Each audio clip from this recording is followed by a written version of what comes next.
दोस्तों, क्या आपने कभी सोचा है कि BMW या ऑडी जैसी कारें जिन्हें हम वॉलपेपर में देखते हैं वो शायद कल हमारे गैराज में भी खड़ी हो सकती हैं।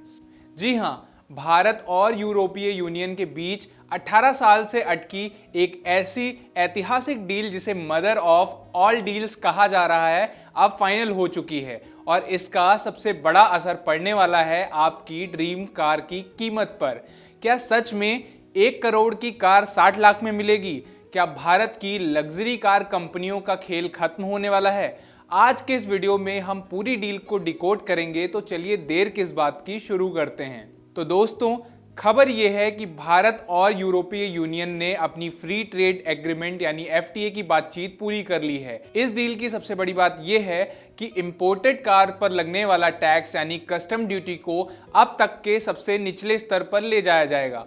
अभी बाहर से आने वाली गाड़ियों पर लगने वाली कस्टम ड्यूटी का गणित समझिए।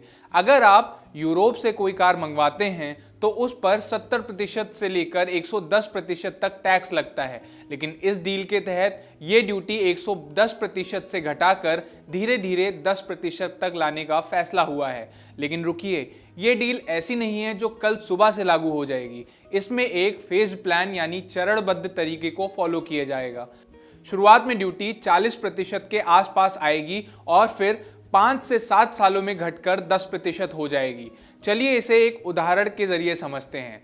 मान लीजिए एक जर्मन कार की कीमत यूरोप में 40,000 यूरो या लगभग 36 लाख रुपए है। अब भारत में इस 36 लाख रुपए पर 100% इंपोर्ट ड्यूटी लगेगी जो करीब 36 से 40 लाख होगी। इस हिसाब से बिना GST या इंश्योरेंस के भी आपको कार के लिए कुल 76 लाख रुपए से ज्यादा की कीमत चुकानी पड़ेगी।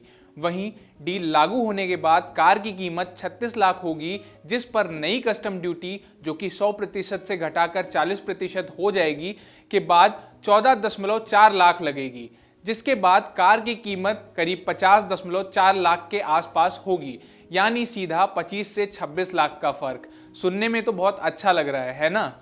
लेकिन अभी रुकिए, पिक्चर तो अभी बाकी है। सरकार ने अपनी देसी कंपनियों जैसे कि टाटा या महिंद्रा का पूरा ख्याल रखा है। ये छूट सबको नहीं मिलेगी। इसके 3 बड़े कंडीशंस हैं जिन्हें आपको जान लेना चाहिए। पहला है प्राइस लिमिट। अगर किसी कार की कीमत यूरोप में 15,000 यूरो या करीब 14 लाख रुपए से कम है तो उस पर कोई छूट नहीं मिलेगी, उस पर पुराना भारी टैक्स ही लगेगा। ये छूट केवल उन्हीं कारों पर मिलेगा जो इससे महंगी होंगी। इसी वजह से मर्सिडीज और BMW या ऑडी जैसी गाड़ियां सस्ती होने के आसार हैं। दूसरा है कोटा सिस्टम। ऐसा नहीं है कि यूरोप की कंपनियां जितनी चाहें उतनी कारें भारत भेज सकेंगी। सरकार ने एक लक्ष्मण रेखा दी है। साल भर में सिर्फ 2.5 लाख कारों पर ही कम टैक्स छूट लागू होगा। डील के मुताबिक साल में सिर्फ 2.5 लाख गाड़ियां ही इस कम टैक्स वाले कोटे में आएंगी।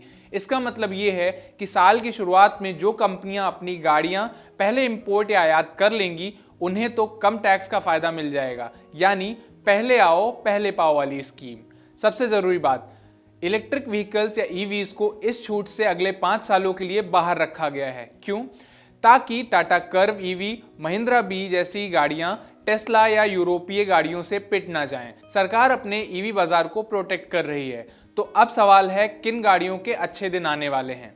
अगर आप Mercedes C class, BMW 3 series या ऑडी A4 लेना चाहते हैं तो आपके अच्छे दिन आने वाले हैं। यूरोपियन ब्रांड जैसे वॉक्सवैगन, स्कोडा, रेनो जैसी कंपनियां जो भारत में स्ट्रगल कर रही हैं अब अपनी प्रीमियम गाड़ी जैसे GTI, ऑक्टिविया, VRS और अरकाना को सीधे इंपोर्ट करके बेच पाएंगी।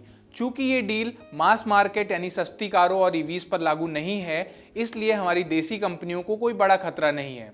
तो दोस्तों, कंक्लूजन ये है कि ये डील भारत के लिए गेम चेंजर होने वाली है। लेकिन सबसे बड़ा सवाल ये है, क्या आपको अभी कार खरीदनी चाहिए? देखिए, डील साइन होने और लागू होने में अभी करीब 1 से 2 साल लग सकते हैं। अगर आप 2027 से 2028 तक का इंतजार कर सकते हैं तो रुक जाइए, लेकिन अगर अभी गाड़ी चाहिए तो डिस्काउंट के चक्कर में मत बैठे रहिए। आपका क्या सोचना है? क्या 10% ड्यूटी पर आप देसी टाटा को छोड़कर विदेशी BMW लेंगे? नीचे कमेंट करके हमें जरूर बताएं। वीडियो काम का लगा हो तो लाइक ठोके और चैनल को सब्सक्राइब करना ना भूलें। मिलते हैं अगली वीडियो में। Bye bye. आपके राज्य की खबरें, आपके शहर की खबरें सबसे पहले जानने के लिए देखते रहें अमर उजाला। चैनल को सब्सक्राइब जरूर कर लें और पाएं हर अपडेट